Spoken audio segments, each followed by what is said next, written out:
Let's jump into our list of entrepreneurs that became rich without college. Michael Kirban, best known for co-founding Vita Coco, net worth $220 million. As a child, Michael split his time between regular and special education classes. He couldn't write well, and reading wasn't his strong suit either. He remembers teachers saying to him, "You can't read, you can't write, what are you going to do when you're older?" And he used to tell them, "I'm going to have my own business and I'll have an assistant who will be able to write for me." That's my credo, no regrets. Eric Smidt, best known for founding Harbor Freight Tools, net worth $9.7 billion.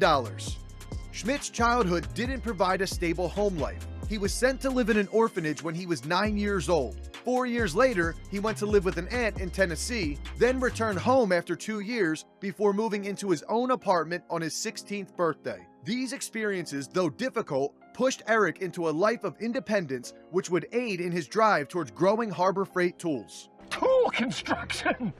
Tool construction! Daymond John, best known for founding the clothing brand FUBU, net worth $350 million. Daymond began working at the age of 10, handing out flyers for $2 an hour. After graduating from high school, he started a commuter van service and waited tables at Red Lobster.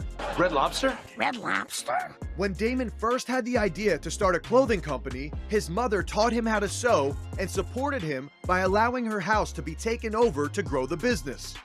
Ann Beiler, best known for founding Auntie Anne's Pretzels, net worth $6 million. Anne was born into an old order Amish family and was one of 8 children. When she was 3 years old, her parents made the decision to join the Amish Mennonite Church. Though the family retained many Amish practices, such as using a horse and buggy and farming, they were also allowed limited use of modern amenities like electricity.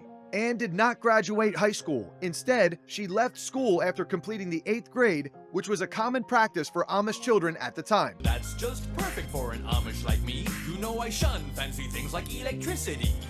Steve Jobs, best known for co-founding Apple, net worth $10.2 billion. Jobs had difficulty functioning in a traditional classroom. He tended to resist authority figures, frequently misbehaved, and was suspended multiple times. By his senior year of high school, Jobs began using LSD. Yeah. No, how's your mama? Ignore this terrible drug. After high school, he spent 1 semester at Reed College before dropping out. He would later explain that he didn't want to spend his parents' money on an education that seemed meaningless to him. John Paul DeJoria, best known for co-founding Paul Mitchell Hair Products and the Patron Spirits Company, net worth $2.9 billion. At 9 years old, he began selling Christmas cards and newspapers with his older brother to help support his family. As a young adult, he held a series of jobs including a janitor, an insurance salesman, as well as selling encyclopedias door to door. DeJoria entered the world of hair care as an entry-level employee of Renkin Laboratories, which he was later fired from. Good morning for you. I am here to meet Mr. Paul Mitchell. And who are you? Ryan Cohen, best known for founding Chewy.com, net worth $2.1 billion. In 2011, at the age of 25, with no college degree, Cohen founded Chewy under its original name of Mr. Chewy. Ryan credits his father, who ran a glassware company, as his prime inspiration in pursuing an entrepreneurial route. Think that's impressive? Subscribe to hear more about entrepreneurs that became rich without college.